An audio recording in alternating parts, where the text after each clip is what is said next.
Hello everyone, आज हम बात करने वाले हैं detective D dragon downfall movie की। लेकिन वीडियो को स्टार्ट करने से पहले अगर आप लोग चैनल को सब्सक्राइब कर दें तो आपको ऐसी ही वीडियो देखने को मिलती रहेंगी। सो गाइस, अगर आपका मन हो तो चैनल को सब्सक्राइब कर दें और अगर नहीं हो तो वीडियो को देखने के बाद चैनल को सब्सक्राइब कर दें। स्टार्टिंग में हमें दो सोल्जर को कहीं जाते हुए दिखाते हैं। वो एक डोर पे पहुंचकर दो चाबियों को मिलाते हैं जिससे वो डोर ओपन हो जाता है। उस जगह पर कुछ लोग एक ड्रैगन को बना रहे होते हैं। वो ड्रैगन जियान नाम के एक साइंटिस्ट की देखरेख में बन रहा होता है। उन सोल्जर में से एक सोल्जर देखता है कि ड्रैगन के अंदर एक चैन के थ्रू बिजली आ जाती है। फिर वो नोटिस करता है कि वो ड्रैगन हिल रहा है कि तभी अचानक से वो ड्रैगन जिंदा हो जाता है और वहाँ सारे लोगों को मारने लगता है। वो बाहर निकलकर एक एक करके सारे लोगों को जलाने लगता है कि तभी हमें एक जिंग नाम की लड़की को दिखाते हैं। वो अपनी मास्टर जाओ के पास जाती है और उसे बताती है कि ड्रैगन जाग गया है। तो वो उससे कहती है कि काम पे लग जाओ। तभी हमें दिखाते हैं कि ड्रैगन के पास में मास्टर जियांग आ गए होते हैं। उनके साथ में एक रोबोट होता है जो उन्होंने ही बनाया था, जिसे वो अपने हाथ के एक कंट्रोलर से कंट्रोल कर रहे होते हैं। वो रोबोट एक ही पंच में उस ड्रैगन को मार देता है। तभी सीन शिफ्ट होता है जहां उस प्रोजेक्ट से जुड़े सारे लोग एक एक करके मर रहे होते हैं। उस केस की छानबीन करने वाले ऑफिसर भी सुसाइड कर लेते हैं और साइंटिस्ट जियांग भी हादसे वाले दिन से लापता हो जाते हैं। जिसके कुछ दिनों बाद हमें महारानी को दिखाते हैं। वो डोंग नाम के इंसान पे गुस्सा हो रही होती हैं क्योंकि अब वो उस केस को संभाल रहा था, लेकिन वो अभी तक कुछ भी फाइंड नहीं कर पाया था। तो महारानी उससे कहती है मैंने किसी और को बुलाया है, अब से वो इस केस को देखेगा। तभी हमें डी को दिखाते हैं। वो एक बच्चे के साथ में खेल रहा होता है तो उसके पास में उसके मास्टर आते हैं और उसे इस केस के बारे में बताते हैं। तो डी इस केस को देखने के लिए अपनी जूनियर वे को लेकर शहर में आ जाता है। शहर में हमें डोंग को दिखाते हैं। उसे खबर मिलती है कि शहर में एक मर्डर हो गया है तो वो वहाँ के लिए जाने लगता है, लेकिन उसके पहुंचने से पहले वहां पर डी पहुंच जाता है और उस लड़की की बॉडी को एग्जामिन करने लगता है। तो डोंग वहां आ जाता है और बिना परमिशन के उस बॉडी को टच करने के जुर्म में उसको गिरफ्तार कर लेता है। हालांकि वो जानता था कि वो डी है, उसको इस केस के लिए अपॉइंट किया गया है, लेकिन वो उससे चिढ़ के उसे बंद करवा देता है।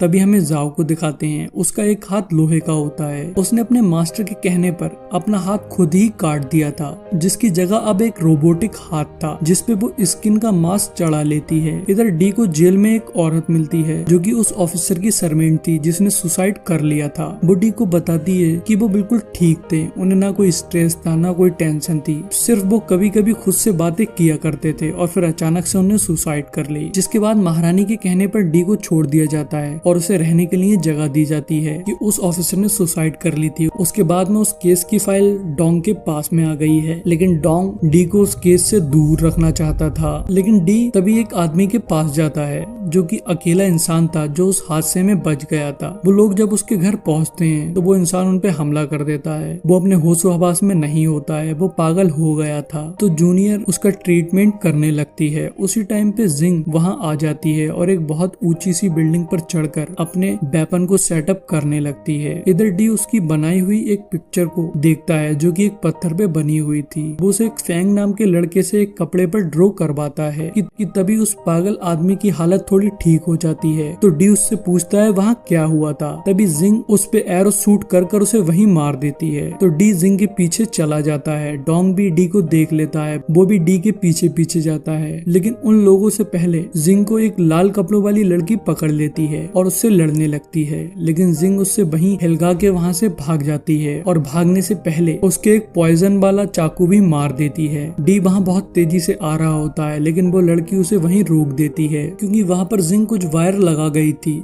जिससे वो लोग कट के मर सकते थे। डोंग उस वायर को काट देता है। डी उस लड़की को अपने साथ में ले जाता है। तो डोंग अपने आदमी से कहता है पता करो ये लड़की कौन है। तो पता चलता है ये लड़की अब से कुछ टाइम पहले डी को मिली थी, जहाँ डी ने उसे एक खंजर से बचाया था, लेकिन वो खंजर डी के लग गया था और वो खंजर भी एक पॉइजन वाला खंजर था। तो उस लड़की ने डी का इलाज किया था। तभी उन दोनों में प्यार हो गया था। उसका नाम यूरा था। वो साइंटिस्ट जियांग की बेटी थी। तभी डी उस कपड़े की पेंटिंग को देखता है जिससे उसे एक जगह का पता लगता है। जब वो उस जगह पर जाता है तो उसे उस जगह से ऑफिसर का पता लगता है जिसने सुसाइड कर ली थी। तो वो उसके ऑफिस में जाता है। वहाँ पहुँचते ही कुछ निंजा आ जाते हैं और उन पे बाहर से शूट करने लगते हैं, लेकिन डी वहाँ से एक बॉक्स उठाकर बाहर निकल जाता है। तभी डोंग के लोग भी वहाँ आ जाते हैं और उन निंजास के पीछे चले जाते हैं, जिससे वो निंजास वहाँ से भाग जाते हैं। उन सारे एविडेंस से डी को पता लगता है कि वहाँ पे लोग जलकर मरे थे, वो एक ही सेकंड में राख बन गए थे। लेकिन नॉर्मल आग ऐसा कभी नहीं कर सकती है, वो एक सेकंड में कभी भी इंसान की बॉडी को राख नहीं बना सकती थी, ऐसा होना इम्पॉसिबल था। तो वो कुछ और इन्वेस्टिगेशन करता है जिससे उसे पता लगता है कि वहाँ कुछ ऐसे लोग भी थे जो नॉर्मली जलकर मरे थे, लेकिन कुछ ऐसे भी थे जो सच में ही एक सेकंड में राख बन गए थे। तो उसे अब एक ऐसे केमिकल की तलाश थी जिससे इंसान एक सेकंड में राख बन जाए। वो अपने मास्टर के पास जाता है और उन्हें सारी चीजों के बारे में बताता है। तभी डी को पता लगता है यूरा को होश आ गया है, तो वो उसके पास चला जाता है। तभी हमें दिखाते हैं कि जाओ अपने मास्टर से मिलने आई होती है। उसके मास्टर के फेस पर एक मास्क लगा हुआ था। वो जाओ पे डी को लेकर गुस्सा हो रहा होता है। वो उससे कहता है कि डी अपनी इन्वेस्टिगेशन में बहुत आगे पहुंच गया है, तुमने अभी तक उसका कुछ भी इंतजाम क्यों नहीं किया है, जल्द से जल्द उसे खत्म कर दो। इधर डी यूरा के पास पहुंच गया था। वो यूरा से उसका हालचाल पूछता है। वो अभी पूरी तरह से ठीक नहीं हुई थी। वो डी को जिंग और जाओ के बारे में बताती है। वो अपने पिता को ढूंढ रही थी। उसे लगता है कि उन दोनों को पता है उसके पिता कहाँ पर है। वो बताती है कि वो दोनों पास में ही एक क्लब चलाती हैं। ये खबर डोंग के पास भी पहुंच जाती है। वो डी से पहले वहाँ चला जाता है तो उससे बात करने के लिए सिर्फ जिंग आती है। डोंग के सिपाही डी को अंदर नहीं जाने देते हैं, लेकिन डी एक खिड़की के थ्रू एक रूम में पहुंच जाता है जहाँ पर जाओ होती है। तो डी उससे माफी मांगता है कि वो एकदम से रूम में आ गया था, लेकिन जाओ उसको मारने लगती है। वो उस पर हमला कर देती है। उन दोनों में फाइट होने लगती है, जहाँ जाओ का वो रोबोटिक हैंड उसका बहुत साथ दे रहा होता है। उसके उस हैंड की वजह से वो बहुत पावरफुल होती है। उसके हाथ में बहुत खतरनाक पावर थी जिससे वो सारी चीजें तोड़ रही होती है। वो लड़ते लड़ते नीचे पहुंच जाते हैं जहाँ डोंग और जिंग और बाकी के लोग भी होते हैं। तो डी डोंग के सामने ये जताता है जैसे कि उसे पता ही ना हो कि डोंग यहाँ पर है। तभी डोंग वहाँ से चला जाता है तो जाओ डी को ड्रिंक के लिए इनवाइट करती है, लेकिन डी भी वहाँ से चला जाता है। उनके जाने के बाद में जिंग जाओ से बोलती है कि हमें डी को मारना होगा, लेकिन जाओ ऐसा करने से मना कर देती है। उसके बाद में जाओ एक सीक्रेट जेल में जाती है जहाँ पर साइंटिस्ट जियान होते हैं। वो उन्हें उसके हाथ के लिए शुक्रिया बोलती है, मतलब वो हाथ भी साइंटिस्ट जियान ने ही उन्हें बना के दिया था, और कहती है कि अगर तुमने ड्रैगन वाली मैकेनिज्म हमें नहीं बताई तो मैं तुम्हारी बेटी को मार दूंगी। इसलिए जियांग को उसे वो मैकेनिज्म बताना पड़ जाती है। तभी हमें डी को दिखाते हैं। वो यूरा को दवा पिला रहा होता है और वो उसे एक क्यूब दिखाता है जो कि वो सुसाइड ऑफिसर के ऑफिस से लाया था। वो लोग अभी तक उसको क्रैक नहीं कर पाए थे, तो यूरा कहती है कि मैं ट्राई करती हूँ। यूरा कुछ टाइम बाद उसका पता निकाल लेती है, लेकिन उसके बाद में वो बेहोश हो जाती है। जब वे उसे देखती है तो उसे पता लगता है कि पॉइजन उसके सारे शरीर में फैल गया है। वो उसे ठीक नहीं कर पाए हैं। तभी उनके पास में एक चिट्ठी आती है जिसमें लिखा होता है कि अगर एंटीट्यूड चाहिए तो मेरा पीछा करो। तो डी उस निंजा के पीछे जाने लगता है। डोंग भी डी को देख लेता है। वो भी अपने आदमियों के साथ में उसके पीछे जाता है। डी एक औरत के पास में पहुंच जाता है जो कि पहले से ही मरी हुई थी। वहाँ एक चाकू होता है और एक चिट्ठी होती है जिसपे लिखा होता है कि एंटीट्यूड इस औरत के पेट में है। तो डी उस चाकू से उस औरत का पेट फाड़कर उस एंटीट्यूड को निकाल लेता है। तभी वहाँ पर डोंग आ जाता है। उन लोगों को लगता है कि डी ने उस औरत को मारा है, तो वो उसे गिरफ्तार कर लेते हैं, ले जाने लगते हैं। रास्ते में उसे फैंग मिलता है तो डी एंटीट्यूड फैंग को दे देता है। वो उसे यूरा के पास ले जाता है। इधर जेल में डी उस क्यूब के कोड को क्रैक करता है और सारी पहेली को आपस में जोड़ने लगता है, जिससे उसे पता लगता है कि उस ड्रैगन की मैकेनिज्म के साथ में किसी ने छेड़छाड़ की थी, जो कि कोई और नहीं जाओ और उसके मास्टर ने करवाया था। तभी हमें डोंग को दिखाते हैं। उसकी सिपाही उससे कह रहे होते हैं कि सही रहा, डी का असली चेहरा सबके सामने आ गया, अब उसे मार दिया जाएगा। तो डोंग उससे कहता है बेवकूफो, उसे फंसाया गया है, वो मर्डर नहीं कर सकता है, डी एक अच्छा इंसान है, जाओ उसे मेरे पास लेकर आओ। इधर कोई डी को बेहोश कर देता है जो कि महल से आया था। वो उसे मारने के लिए ले जाते हैं। डोंग के सिपाही उसे आके बताता है कि डी को मारने के लिए ले जाया गया है, तो वो तुरंत उसे बचाने के लिए जाने लगता है। वो लोग डी को मारने ही जा रहे होते हैं कि वहाँ पर यूरा आ जाती है और उन्हें रोक देती है। वो आदमी फिर भी डी को मार रहे होते हैं तो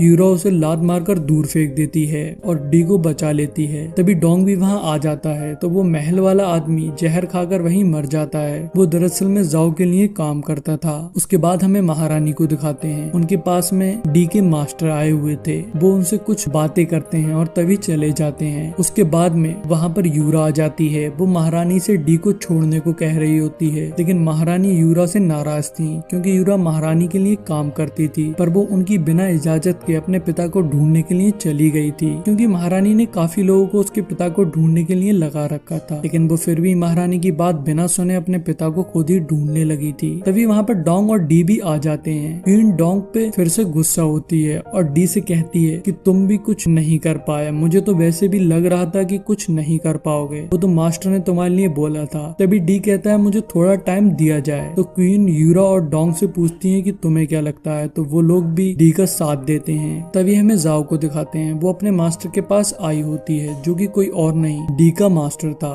उसने ही ये सब करवाया था। वो उन्हें फिर से सजा देता है। इधर डी यूरा और डोंग के साथ में जाओ के ठिकाने पे आ गया था, वहाँ उनके सिपाही से लड़ने लगते हैं। तभी यूरा कहती है कि तुम आगे जाओ, इन्हें मैं देखती हूँ। जब वो लोग आगे जाते हैं तो वहाँ पे एक पतली सी जगह होती है जिसके लास्ट में जिंग खड़ी होती है। जैसे ही वो लोग वहाँ आते हैं तो वो एरो मारकर उन्हें मार देती है। डी वहाँ की सारी लैंटर्न बुझा देता है और वो लोग आगे बढ़ने लगते हैं। तभी जिंग एक लैंटर्न को एक एरो से जला देती है जिससे वो कई लोगों को मार देती है। तो डोंग बहुत स्पीड से आगे बढ़कर उसके तलवार मार देता है, लेकिन इस बीच में डोंग के भी एक तीर लग जाता है, इससे वो घायल हो जाता है। तभी यूरा भी वहाँ आ जाती है। डोंग उनसे कहता है कि तुम लोग आगे जाओ, मेरी परवाह मत करो, मैं ठीक हूँ। वो लोग आगे बढ़ जाते हैं। इसके बाद में हमें मास्टर और जाओ को दिखाते हैं। जाओ मास्टर से इस सब का मकसद पूछती है तो वो बताता है कि महारानी की वजह से उसके परिवार के सारे लोग मर गए, इसलिए वो उस ड्रैगन से उसे मारकर उससे बदला लेना चाहता है और उसके राज्य को खत्म कर देना चाहता है और उसके बाद किसी को कुछ पता ना चले, इसलिए वो चाहता था कि डी भी इसमें फंस के मर जाए। लेकिन जाओ जब बदले के बारे में सुनती है तो उसे बहुत गुस्सा आता है। वो कहती है कि तुम इस देश पे राज नहीं करना चाहते हो, तुम इस देश को सुधारना नहीं चाहते हो। तो वो कहता है नहीं, मुझे इसमें कुछ भी इंटरेस्ट नहीं है। तो जाओ और भी गुस्से में आ जाती है और अपना वो रोबोट वाला हाथ मास्टर के पेट में डालकर मास्टर को वहीं मार देती है और खुद हेड मास्टर बन जाती है और वो क्वीन की जगह लेना चाहती थी। इधर डी और यूरा वहाँ आ जाते हैं कि तभी रोबोट उन पे हमला कर देता है। तो यूरा पहचान लेती है ये उसके पिता का रोबोट है। वो अपने पिता को बताती है कि वो उसकी बेटी है क्योंकि जाओ ने उन्हें अंधा कर दिया था। वो लोग वहाँ से जाने लगते हैं कि तभी वहाँ पर जाओ अपने सिपाहियों के साथ में आ जाती है और उन पे एरो से शूट करवा देती है। यूरा और डी तो उससे बच जाते हैं, लेकिन जियांग के कुछ एरो लग जाती हैं, वो घायल हो जाते हैं। तभी डी जाओ के लोगों को मारने लगता है और एक एक करके उन्हें मार देता है। उसके बाद में जाओ उस ड्रैगन को बुला लेती है। ड्रैगन का कंट्रोल अब जाओ के पास में होता है। वो उसे डी के पीछे लगा देती है। डी उससे बचता फिर रहा होता है और उसे एक ऐसी जगह ले जाता है जहाँ पर एक लोहे का बहुत बड़ा सा झूमर होता है। वो उस झूमर को उस ड्रैगन के ऊपर गिरा देता है जिससे वो ड्रैगन खराब हो जाता है क्योंकि वो एक मशीन था। तभी यूरा और डी दोनों जाओ से लड़ते हैं, लेकिन जाओ उन दोनों को ही मार रही होती है। वो उन दोनों की हालत खराब कर रही होती है।